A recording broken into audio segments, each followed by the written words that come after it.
여수 세계 박람회장 내 국제 컨벤션 센터 건립 대책을 둘러싼 논란이 수면 위로 떠오르고 있습니다.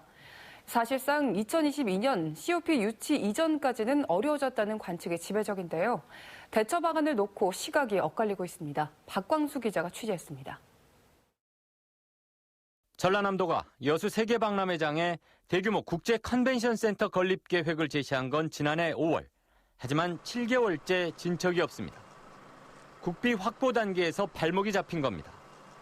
설상가상으로 정부가 컨벤션 건립 사업을 지방으로 이양하면서 2022년 총회 이전에 국비 건립이 사실상 불가능해진 상황입니다. 현재 저희가 COP 관련해가지고는 NC 컨벤션 센터 건립 이후에 COP를 유치한다는 건 저희가 시간적으로 조금 불가능하지 않냐 이렇게 보고 있고요. 여수시가 지난해부터 주장해온 박람회장 메가카드를 다시 꺼내든 배경입니다. 재정을 투자할 여력도 시간도 없다며 서둘러 민자유치 방안을 찾아야 한다는 겁니다. 재정이 아니면 민자지요. 그래서 민간 투자를 통해서라도 최대한 22년까지 컨벤센터 건립을 하는 것을 목표로 해보자. 그게 저희 생각입니다. 하지만 이에 대한 반론도 거셉니다. 컨벤션 센터가 COP 유치를 위한 필수 요건은 아닌 만큼 좀 더 장기적인 관점에서 안정적인 건립과 운영 기반을 마련해야 한다는 주장입니다. 재작년 폴란드 카토비체를 비롯해서 여러 도시가 총회를 개최하면서 임시 가건물을 만들어서 했었고요.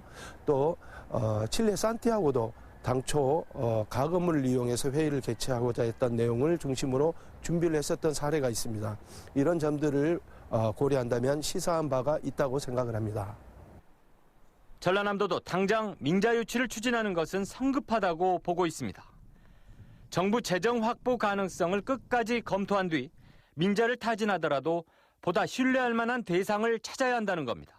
민자 유치를 좀 해보겠다. 이 여수시의 고민에 대해서 도는 어떤 입장을 갖고 계십니까? 과연 PF를 일으킬 만큼 사업성 효과가 있느냐, 그리고 그 사업 자체가 여수 엑스포 정신에 위배되지 않는 시설들이 들어오는지 이런 부분들이 이제 실무적으로 이제 검토가 필요하다라고 이제 생각하는 부분이고. 이런 가운데 여수광양항만공사의 여수항 해양관광 활성화 용역도 주목을 받고 있습니다.